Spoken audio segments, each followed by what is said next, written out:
Sophie claqua la porte de l'appartement familial à Lyon. Le cœur battant comme un tambour de guerre. Tenant dans ses mains tremblantes une lettre jaunie datant de 1952. Révélant que sa grand-mère, la célèbre actrice Marguerite Duval, avait aimé une femme en secret toute sa vie.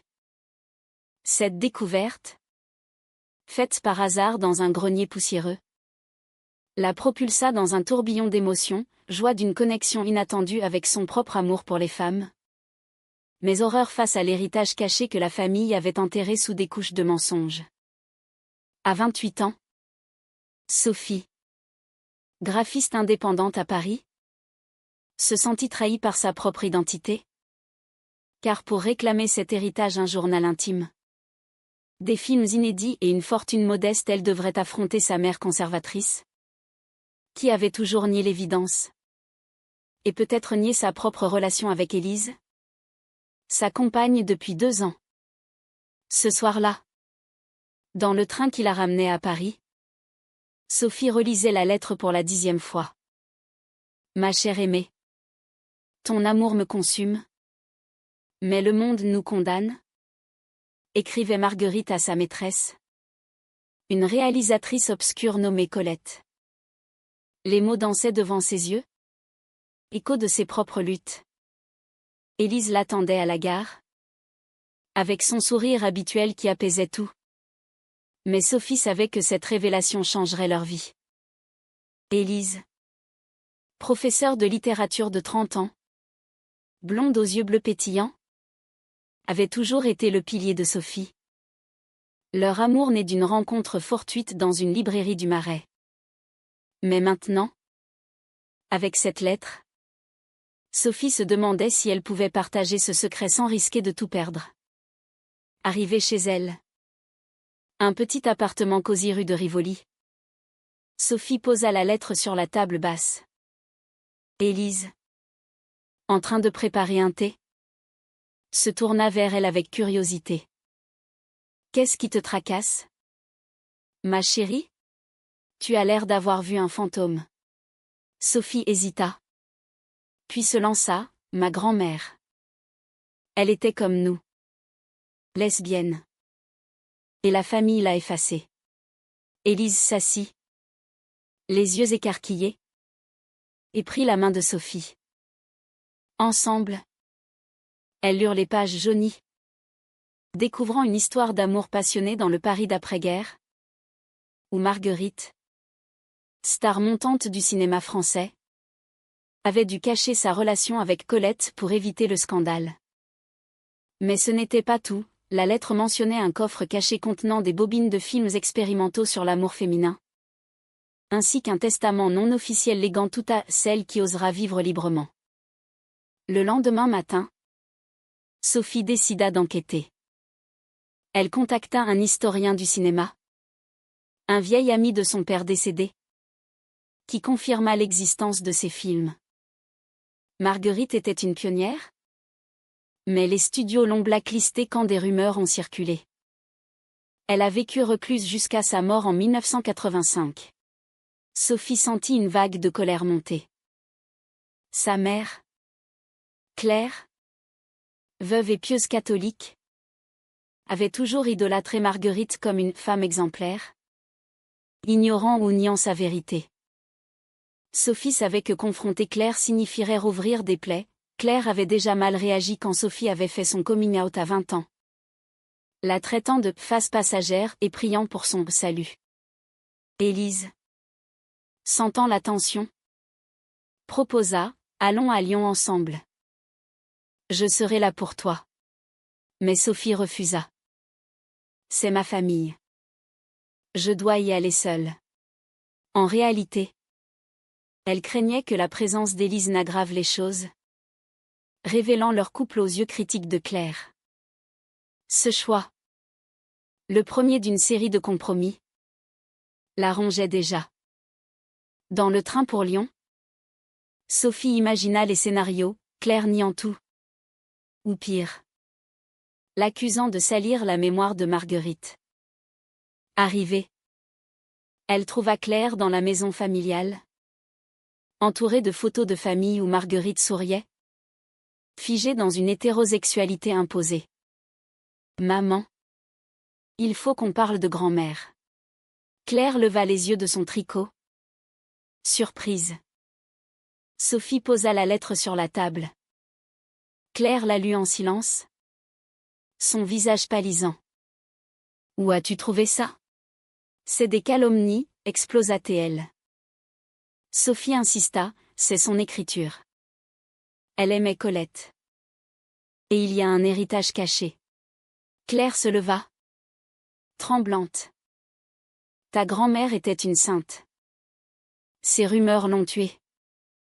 Si tu remues ça, tu détruiras tout.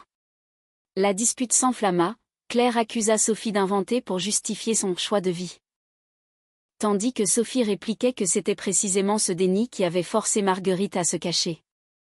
À la fin de la soirée, épuisées, elles se séparèrent sans résolution. Mais Sophie avait glané un indice, le coffre était chez un notaire à Paris, attendant un héritier légitime. De retour à Paris, Sophie raconta tout à Élise, qui l'écouta patiemment. Tu as été courageuse. Mais pourquoi m'exclure? Demanda Élise. Blessée. Sophie avoua, j'ai peur que maman te rejette. Et nous avec. Élise serra les dents. C'est ça.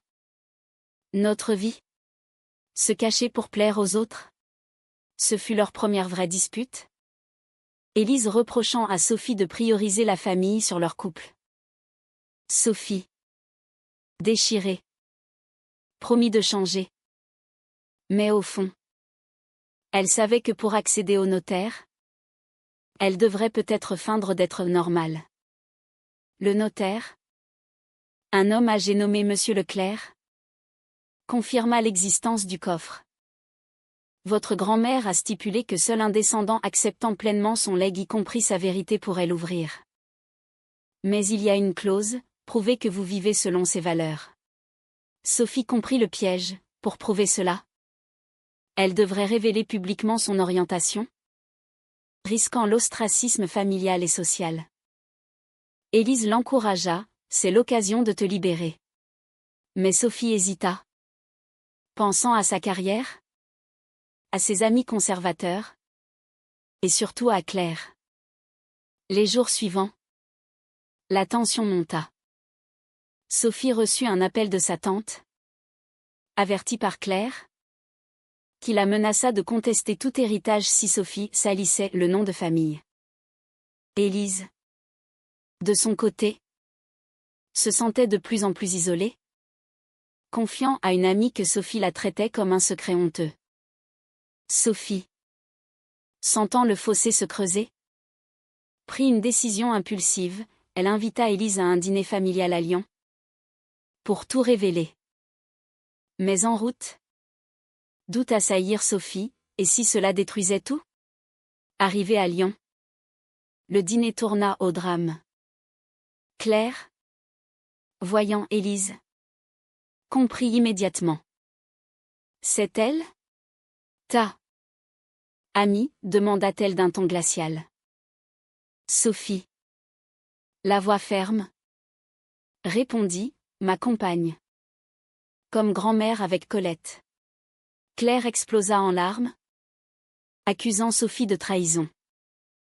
La tante intervint, défendant Claire, et le repas se termina en chaos, avec Élise quittant la table, blessée par les insultes voilées. De retour à Paris, Élise confronta Sophie, tu m'as utilisé comme un outil pour prouver quelque chose. Est-ce que tu m'aimes vraiment? Ou est-ce juste pratique? Sophie, effondrée, jura que si. Mais Élise partit passer la nuit chez une amie, laissant Sophie seule avec ses regrets. Le lendemain, Sophie se rendit chez le notaire seule, déterminée à ouvrir le coffre. À l'intérieur, des bobines de films, un journal détaillant l'amour de Marguerite pour Colette, et une lettre adressée à « ma petite fille future, vie libre » ou « perd tout ». Sophie pleura, réalisant le prix de la liberté. Mais en rentrant, elle trouva Élise emballant ses affaires. « Je ne peux plus être ton secret ?» dit Élise. Sophie, paniquée, la supplia de rester, promettant de tout changer. Élise hésita, mais accepta une pause, laissant Sophie face à son miroir intérieur. Les semaines suivantes furent un tourbillon de solitude pour Sophie. Élise avait emménagé temporairement chez une collègue, et leurs échanges se limitaient à des messages froids. Sophie, hantée par la lettre de Marguerite, décida d'explorer les films. Elle contacta un ciné-club queer à Paris, où une archiviste enthousiaste, nommée Laura, accepta de les visionner. Laura, une femme d'une quarantaine d'années aux cheveux courts et à l'énergie contagieuse, expliqua, ces films sont révolutionnaires pour l'époque. Marguerite y joue des rôles lesbiens subtils, inspirés de sa vie. En regardant les bobines en noir et blanc, Sophie vit sa grand-mère jeune, belle, embrassant Colette dans des scènes codées, et sentit une connexion profonde. Mais cette découverte attisa les conflits.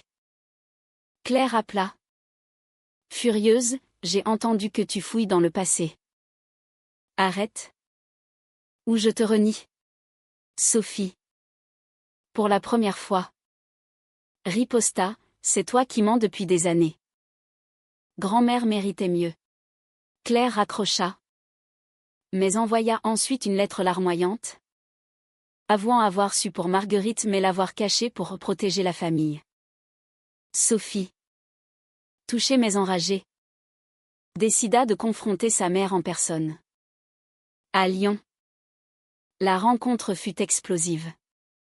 Claire, entourée de reliques familiales, admit, ta grand-mère m'a confié à des amis quand les scandales ont éclaté.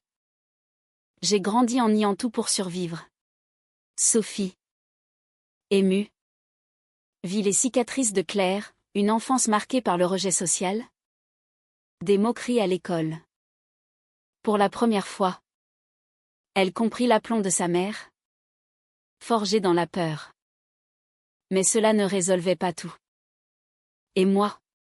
Tu m'as forcé à me cacher aussi? Accusa Sophie. Claire pleura, je voulais te protéger. Elles passèrent la nuit à parler. Un pas vers la réconciliation. Mais Sophie rentra à Paris avec plus de questions que de réponses. Pendant ce temps, Élise luttait avec ses propres démons. Chez sa collègue, elle confia ses doutes, Sophie m'aime. Mais elle priorise toujours sa famille. La collègue, hétéro mais compréhensive, suggéra, donne-lui du temps. Mais fixe tes limites. Élise, réfléchissant, décida d'écrire une lettre à Sophie, je t'aime, mais je ne peux pas vivre dans l'ombre. Choisis-nous. Ou laisse-moi partir. En la recevant, Sophie fut dévastée. Elle appela Élise. Et elles se rencontrèrent dans un parc, sous un soleil printanier. Je suis désolée. Je vais tout dire publiquement, promit Sophie. Élise, larmes aux yeux, l'embrassa, alors, battons-nous ensemble. Inspirée, Sophie organisa une projection privée des films de Marguerite au ciné-club. Elle invita Claire, sa tante, et quelques amis. La soirée fut tendue, Claire arriva réticente. Mais en voyant les images, elle fondit en larmes, reconnaissant la douleur de sa mère. Je l'ai jugée trop durement, murmura-t-elle. Sophie, voyant cela, sentit un poids s'alléger. Mais la tante, conservatrice, quitta la salle en claquant la porte, promettant de protéger l'héritage familial par voie légale. Le lendemain, Sophie reçut une assignation, sa tante contestait le legs, arguant que Sophie exploitait la mémoire de Marguerite pour promouvoir un agenda moderne. Le choc fut rude. Élise, à ses côtés, l'encouragea, c'est une attaque contre nous. Combattons-la. Sophie, déterminée, engagea un avocat spécialisé en droit LGBTQ+. L'avocat, une femme nommée Marie, expliqua, nous pouvons prouver que le testament favorise l'authenticité. Mais cela impliquera de témoigner publiquement sur votre vie. La préparation du procès intensifia les tensions. Sophie passa des nuits blanches, relisant le journal de Marguerite. Y trouvant force, l'amour vrai exige des sacrifices. Mais le silence tue l'âme. Élise, supportive, organisa des dîners avec des amis queer pour booster le moral de Sophie. Mais un soir, Claire appela, ta tante m'a convaincue. Si tu poursuis, je te coupe les ponts. Sophie, trahie, hurla, choisis, ta peur ou ta fille. Claire hésita, puis raccrocha. Le jour du procès approchait, et Sophie fit un choix radical, elle contacta un journaliste pour une interview. Dans l'article, elle révéla tout, l'amour de Marguerite, son propre couple avec Élise, et la bataille légale. La publication fit sensation dans les milieux culturels parisiens, attirant soutien de la communauté LGBTQ+, mais aussi critique de conservateurs. Élise, fière, serra Sophie, tu l'as fait. Mais le prix fut immédiat, des appels anonymes menaçants, et Claire qui refusa de répondre aux appels. Au tribunal, Sophie témoigna. La voix tremblante, ma grand-mère a payé cher son silence. Je refuse de faire de même. L'avocat de la tante contre-attaqua, peignant Sophie comme opportuniste. Claire, appelée comme témoin, surprit tout le monde en défendant Sophie, j'ai eu tort. Ma mère méritait la vérité. La tante, furieuse, quitta la salle. Le juge trancha en faveur de Sophie, léguant le coffre officiellement. Victoire amère, Élise et Sophie célébrèrent. Mais la famille était brisée. Claire promit de reconstruire, mais la tante coupa les liens. Sophie, épuisée, se demanda si le prix en valait la peine. Avec l'héritage en main, Sophie décida de honorer Marguerite en restaurant les films. Elle collabora avec Laura pour une exposition au Centre Pompidou. Les préparatifs furent intenses, numérisation des bobines, recherche sur Colette, qui s'avéra une figure oubliée du féminisme. Élise, impliquée, aida à rédiger les descriptions, renforçant leurs liens. C'est notre histoire aussi, dit-elle. Mais les retombées de l'interview persistèrent. Sophie reçut des lettres de soutien, mais aussi de haine, vous déshonorez la France traditionnelle. À son travail, un client conservateur annula un contrat, prétextant incompatibilité morale. Sophie, résiliente, trouva de nouveaux clients dans la communauté queer, mais le stress pesa sur sa santé. Élise la força à consulter un thérapeute, où Sophie explora ses traumas, le rejet familial, l'intériorisation de la honte. Claire, de son côté, entama un chemin de rédemption. Elle visita Paris, rencontra Élise formellement. Je suis désolée pour tout, dit-elle, maladroite. Élise, magnanime, accepta, donnons-nous une chance. Le dîner fut awkward, mais un début. Sophie vit espoir, mais douta, Claire pouvait-elle vraiment changer? La tante, cependant, ne lâcha pas. Elle lança une campagne en ligne, accusant Sophie de falsifier l'histoire de Marguerite.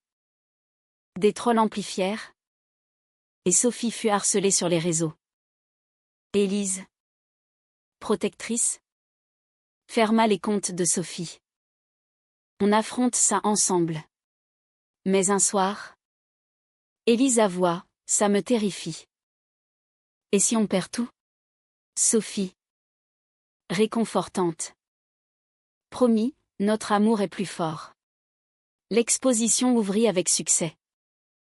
Des critiques louèrent les films comme témoignage poignant de l'amour interdit.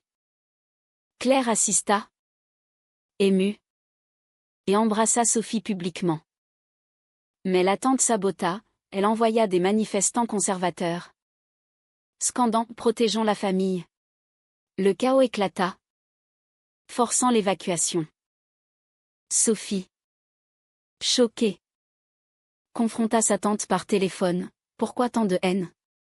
La réponse, pour sauver l'âme de notre lignée. Blessée, Sophie se replia. Élise la soutint. Mais leur relation craqua sous la pression. Une dispute éclata, Élise accusa Sophie d'avoir priorisé l'héritage sur elle. Tu m'as traîné dans ce cirque. Sophie riposta, c'était pour nous libérer.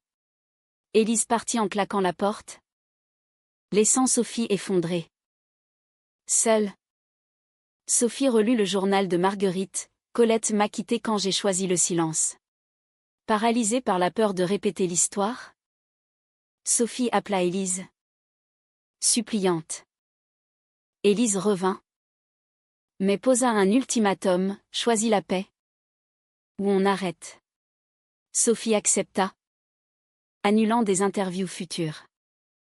Mais le destin frappa, Laura découvrit une lettre cachée dans les bobines, révélant que Colette avait un enfant secret avec Marguerite, une fille adoptée, qui n'était autre que la mère de la tante.